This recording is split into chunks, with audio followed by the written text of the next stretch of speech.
So first of all, thank you so much for having me. I'll be taking you on a tour of the angry internet. We'll be starting at the surface level internet that most of you know. Last year, I, together with a co-worker of mine, Stine Hilding, made this report about the angry internet. I was sort of like an expose, an introduction into the movements for men, by men, directed at women that exists some of the darker or deeper places on the internet. What we did was to do a mixed methodology investigation. First of all, we investigated more than 600 billion posts, comments, tweets, and retweets off of three of the biggest surface websites. Twitter, 214 subreddits, and a handful of different boards on the website that is 4chan. What we found was that up against 850 authors per year were extremely prolific in violence against women and were definitely from one of the Nordic countries. So we had 850 authors every year speaking out, promoting violence against women, violence because of women, and especially, as we'll get to later, suicidal ideations and methodology for the men themselves. We did not find any systemic movements, we did not find any coordinated terrorist groups on these websites, and we did not find any indication of immediate threat. But that being said, one of our main finds by meeting the men on these websites that they call their digital homes was that when engaged online in an anonymous space, men were much more likely to say that they were sad, that they were unhappy, that their life was not good enough. They all had ideas about why their life was not good enough. It was about not having enough sexual attention, sexual partners, not having enough respect or attention for achievements. It was about not having enough friends, social activities or social clusters that they could engage in. What we also saw is that if we followed users for just a couple of months after they engaged with these angry internet sites, over just a couple of months, we would see the young men transform from voicing their sadness into translating their sadness into anger. Because one thing we do know is that men, especially young men, are not comfortable in being sad. It's not a masculine feeling. So instead, they translated all of this sadness, all of this feeling of inadequacy and so on, into a very masculine feeling, anger. And anger is a social feeling. It's a feeling we use, it's an emotion that we use to communicate to our peers, to our friends, that something is wrong. We need to do something about this thing. So we also need something to be angry at. And the things, the objects, or the groups that men would often be angry at were the classics. It was ethnic minorities, it was religious minorities, and it was strong female persons or groups, especially feminist groups. So this translation of sadness into anger is part of the movement, the greater movement called the manosphere. The manosphere is this umbrella terminology used for men's groups that are based on an ideology of biodeterminism, that men are inherently better than women. Men are better leaders, they're better workers, they're better thinkers, they're better politicians, they're better at everything than women. Just like in the good old days where men had all the power, that was better because men are inherently biologically determined to be better and more powerful than women. Therefore, the manosphere must also subscribe to an ideology of anti-feminism and anti-equality, because what the egalitarian movements and feminism have done over the past 20 years, 120 years in some countries, is to try to make it so that men are not inherently more powerful than women. The feminist movement has tried to make women equal with men and are today trying to make people equal with other people. So the manosphere, all of these groups inside the manosphere has many different factions. The things that they have in common is biological determinism and anti-feminism. But within the manosphere, we can have both groups that are focused on masculine ideals. We have groups that are focused on sexual ideals and groups that are focused on political ideas and political agendas. If it's the political agenda, it could be men's rights activism, like groups that are focused on giving more power back to men, saying that feminism have gone too far, that feminism and feminists have taken the power from men, and the MRAs now want to take the power back. It can also be the alt-right movements, the hyper-conservative, identitarian, alternative right-wing movements that are currently sweeping across Europe. If we move towards the masculine ideals, it can be men going their own way. Groups of men that have an idea that society is lost. Feminism have taken over society, and therefore we need to disengage with the world and just start our own new club. We need to start a new community. We need to start new societies away from feminists, away from the evil women. It can also be, if we move a bit towards the sexual ideology, it can be pickup artists, men who have taught themselves how to pick up women, score with women, or have sex with women, trick women into having sex with them, teaching other men to do the same. This is where we shy into a bit of rape, or at least sex without explicit and enthusiastic consent territory. We can move to the top of the sexual ideology chain and talk about incels, involuntary celibate men, men who see themselves as defined by their inability to have sex or to get sexual attention because of the feminist society, because women have fought for their right to choose sexual partners, even in plural. The incels think that, well, then all the women want to have sex with a very select group of men. Therefore, there is no sex left for me. So feminism have stolen the sex that was rightfully supposed to be mine. And we can have a ton of different smaller groups in between all of this. But all of this is the manosphere. The manosphere is men's groups directed at women. What they also, all of them are, is extremely social. They talk about each other as brothers, as peers, as co-fighters, as soldiers in the trenches.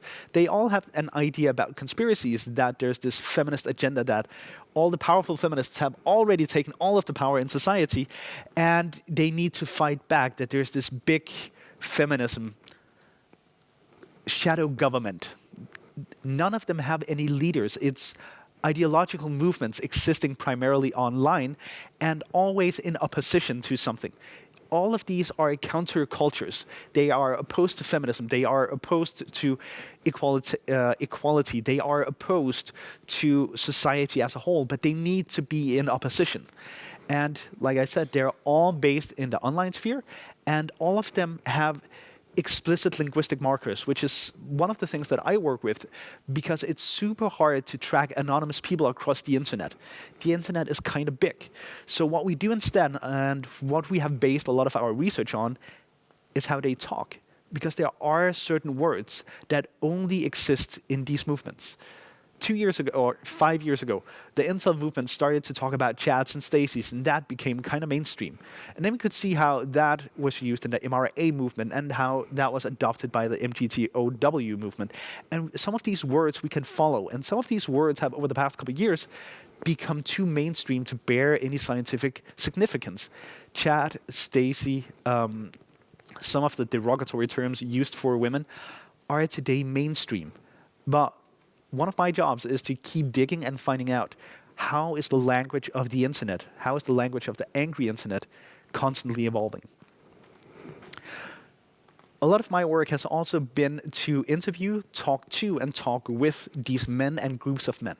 In doing so, it has mainly been online, it has mainly been done by anonymous chat services, but some of the things that follow, some of the things that are shared across all of these groups of men, is that they all share the idea that someone is after them. They are being chased, they are being hunted, they are the victim of the others. And all of them think that society is unfair and unjust, and they can't just wait for police or society or politicians to help them, because the elite that secretly controls the world is also dangerous and malicious and is out to get them. The elite can be either royal families, it can be academics, it can be journalists, it can be feminists, it can be those who hold power and those who hold the power or capacity to change policies. The elite is always also dangerous. And they all share an idea that you're not resilient enough alone. You need someone, you need your band of brothers. all of these ideas are, to a certain degree, fairly normal. It's not outrageous to think that you're not alone. It's not outrageous or out there to think that you're getting lost in the giant societies that are today, also thanks to the internet. It would be good if these young men talked more about this, because this is anxiety. This is a good thing to talk about. But the men that dive into or lose themselves in the manosphere is stereotypically between 15 and 35 years old, and they don't talk about feelings. They don't talk about anxiety. They don't talk about not being good enough or about being sad. If you ask a guy, how are you? He's going to be fine. He will always say, I'm fine. They can be crying on the inside. They can be thinking about harming themselves, but they will always say, I'm fine. And instead, then we have a psychological mechanism pushing us when we say we're fine, but we're not, towards the groups that have said they are clearly defined and ready to fight for us. Then we look for those who are already engaged in the fight for us. Because if I can't find help, then I might as well go look in the trenches. And one of the things that all of these young men have said to me in interviews and talks is that women are allowed to feel so many different things. Women can be foolish, they can be silly, they can be wary, they can be pessimistic, they can be anxious, they can be depressive, they can be happy, they can be so many different things. Whereas men, in their mind, are reduced to just some very, very baseline emotions. Man, are you having success? Are you having food? Are you having sex? If you don't answer yes to all of these things, then you are, as a man, allowed to be angry. That is the one emotion we have. That is the one masculine ideal, that is to become angry. That's the narrative shared in these spaces, that men only have value if they are happy or angry. Meaning that when these young men look at themselves and say, well, I'm not happy, well, then I guess I have to be angry. That is the only two options. When talking to these young men, all of them talk about, well, we all have these goals in life: academic achievements, friends, family, hobbies, prowess, career, sex, all of these things that we want to be happy. And all of us have some inevitable fluctuations. We have good days, we have bad days. Usually, most people are just tipping between being happy and being meh, it's fine.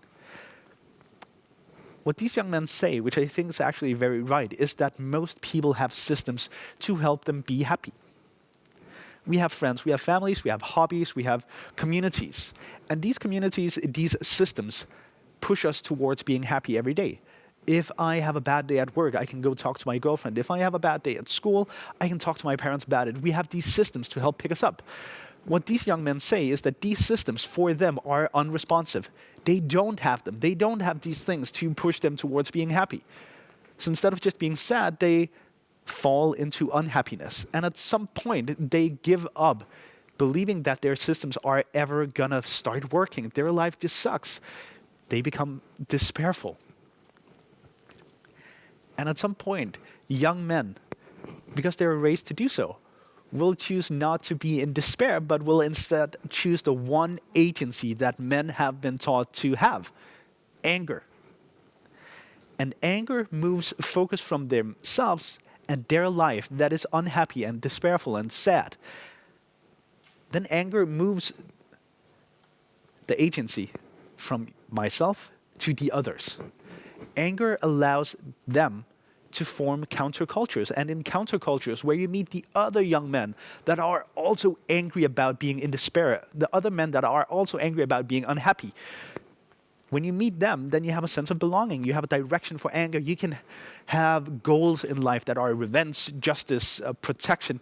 You have a purpose with your life, instead of just sitting around being unhappy.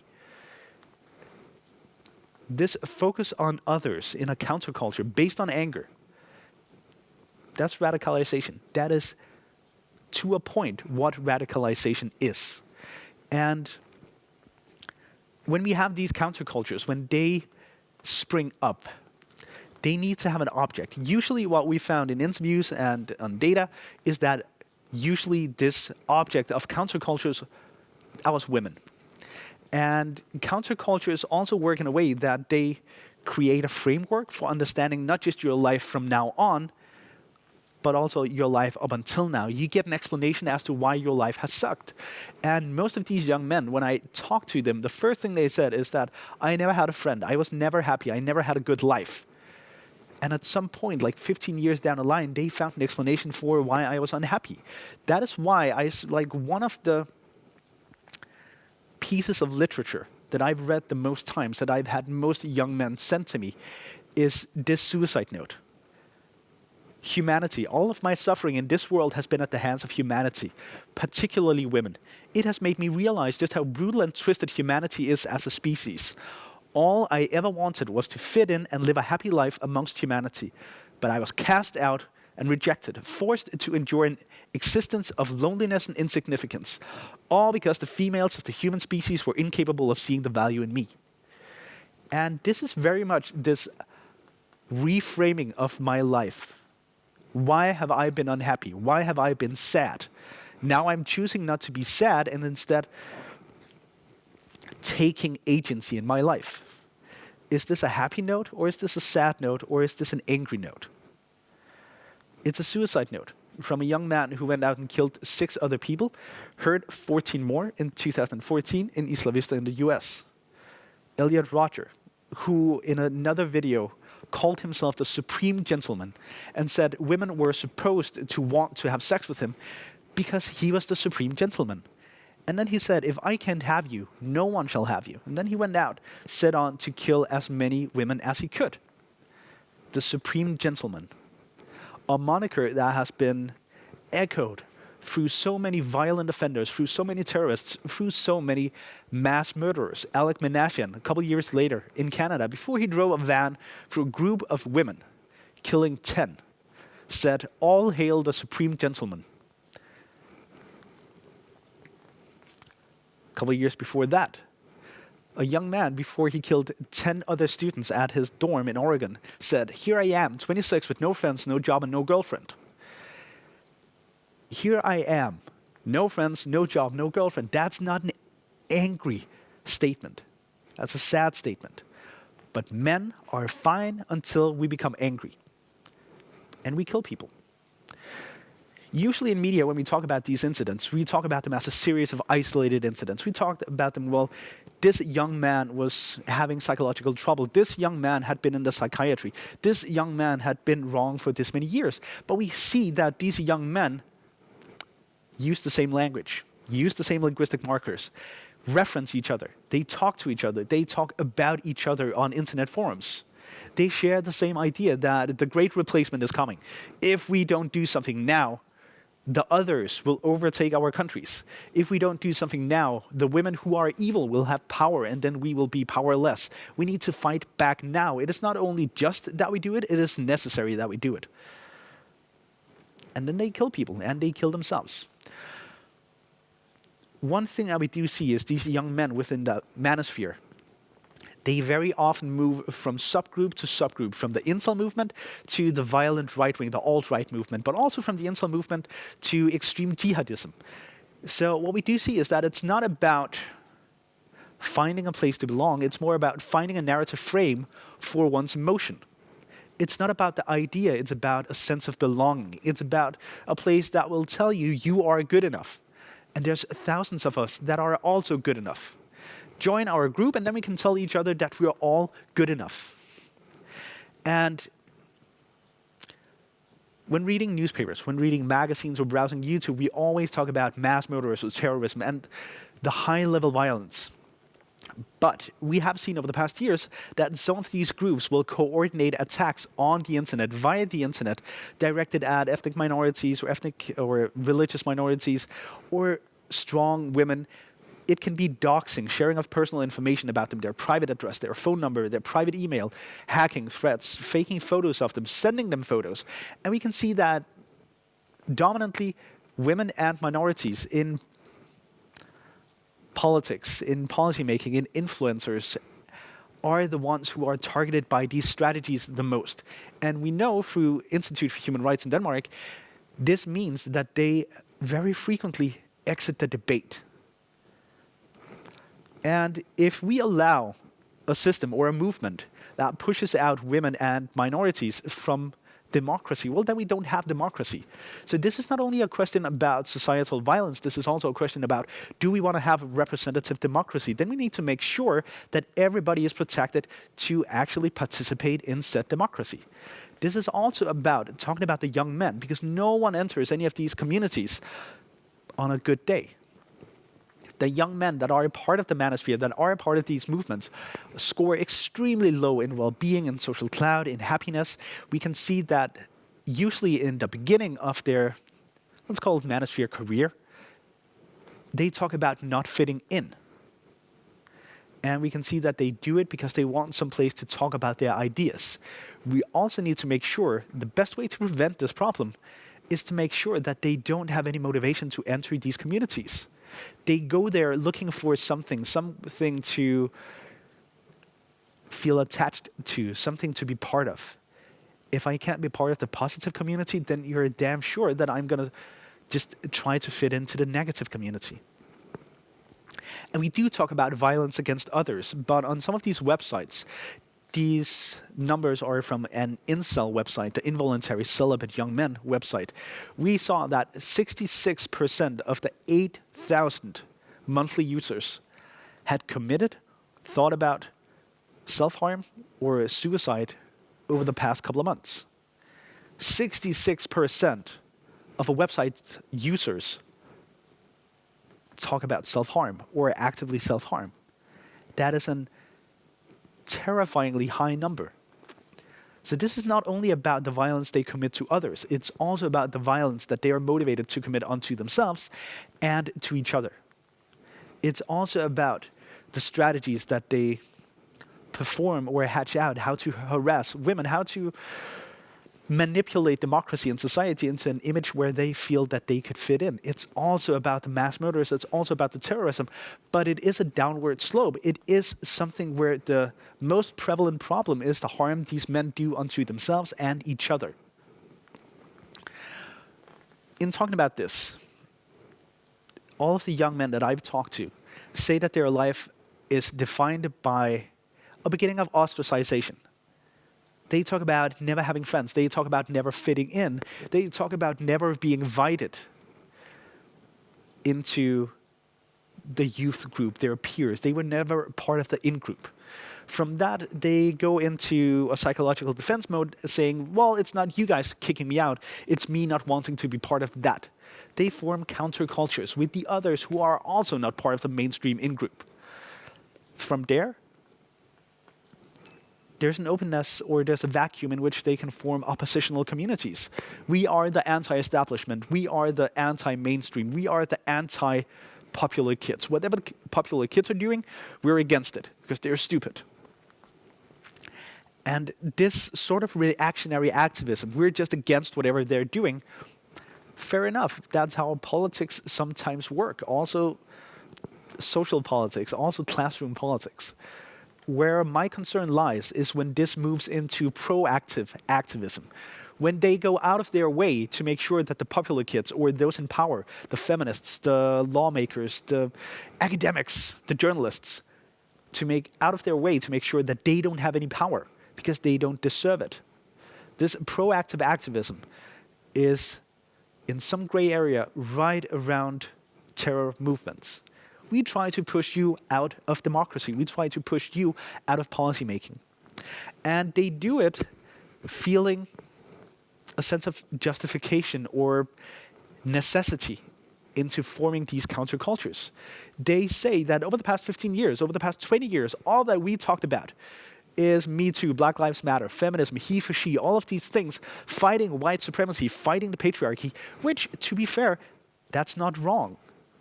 But in their mind, they say, well, I'm white, I'm a man, and you want to take power and privilege away from me? I don't have any power, I don't have any privilege. What do you want to take away from me? And then they say, well, it's necessary. I need to form a resistance movement with the others who also don't have anything, but from whom you want to take something. This is their train of thought. This is their idea. And this biological determinism that they all believe in is, sure, it's conspirational, and those of us not subscribing to this ideology might think it funny, but they have different ideas. They have different, very set in stone, square ideas about how life is supposed to be. Your sexual attention, your sexual attractiveness, your sexual market value is defined by how you look. What is the angle of your jaw? How high is your forehead? Are your eyes higher than they're wide? How do you look? There's nothing you can do about sexual market value except maybe make a bit more money, maybe go to the gym a bit, but you can't influence your baseline attractiveness. You're either an incel or you're a slayer.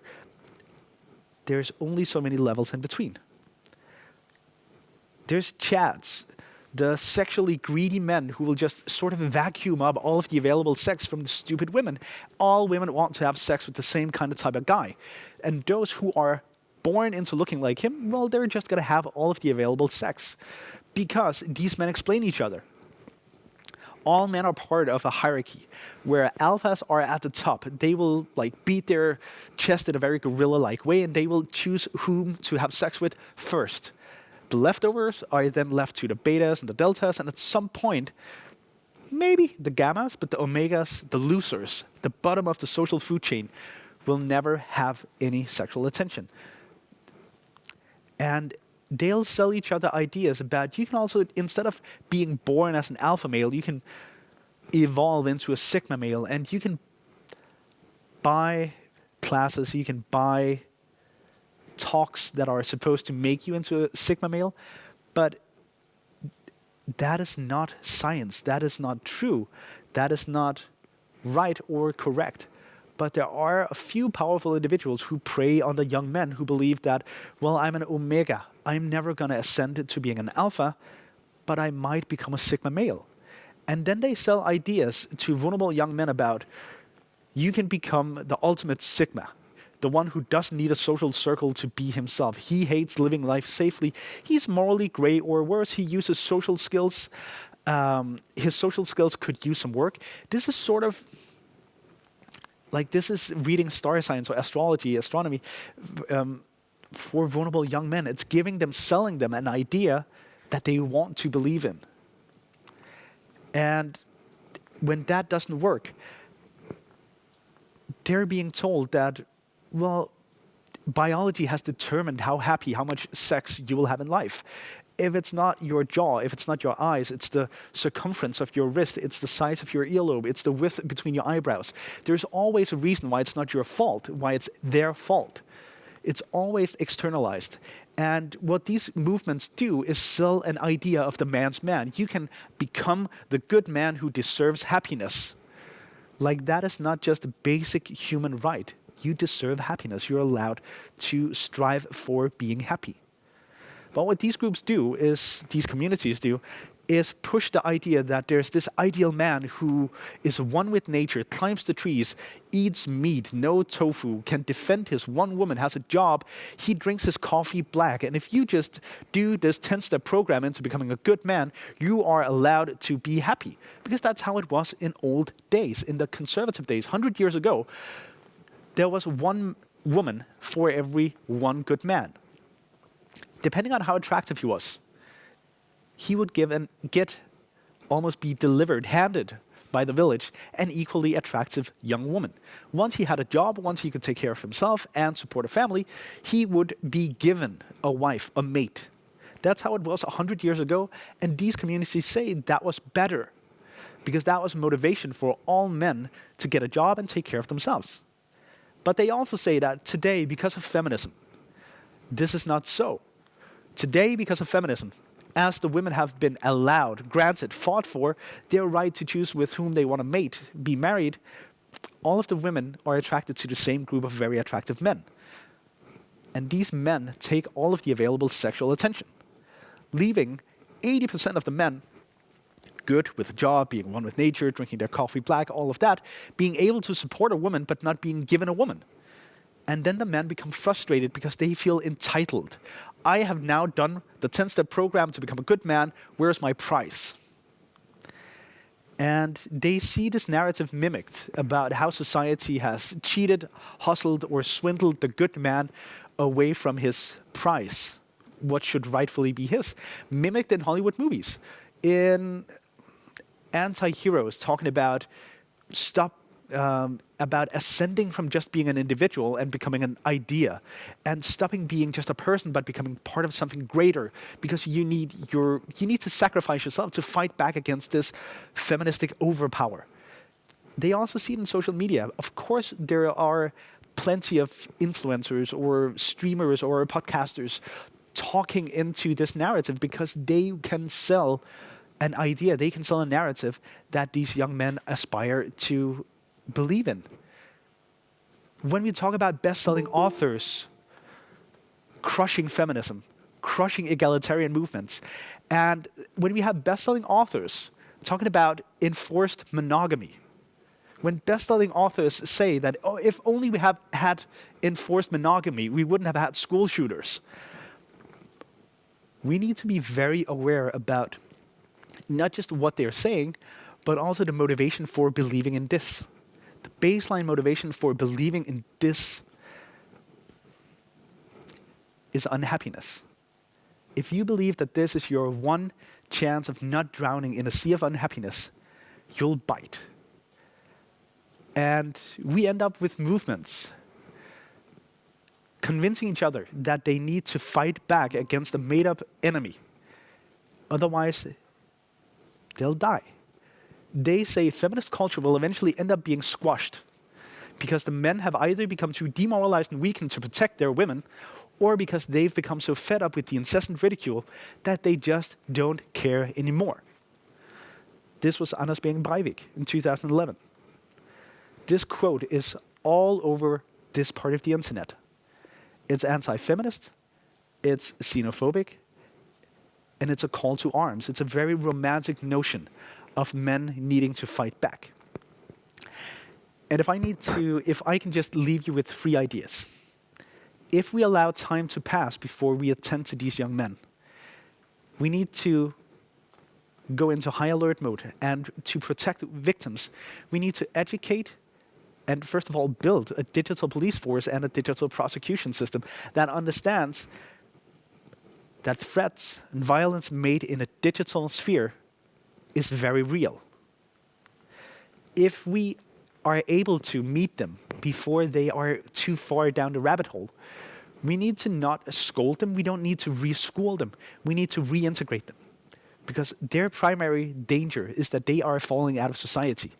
Not for a lack of motivation to stay in society, but for a lack of capacity. We need to reintegrate them. But if we want to solve this problem, we need to work preventively. We need to engage very young men and very young women in a talk about not only sex as a biological measure, but about sex and gender as a human issue. We need to talk about emotionally empowering young men to not only reduce themselves to angry, horny, happy, successful, all of these baseline things. We need to broaden the palette of what men, young men, boys, are allowed to feel. And if we reduce this issue to just being about anger and violence, we're missing the bigger picture. The bigger picture here is that we have a generation of young men who are unhappy, but don't feel like they're allowed to say, I'm sad. Thank you so much.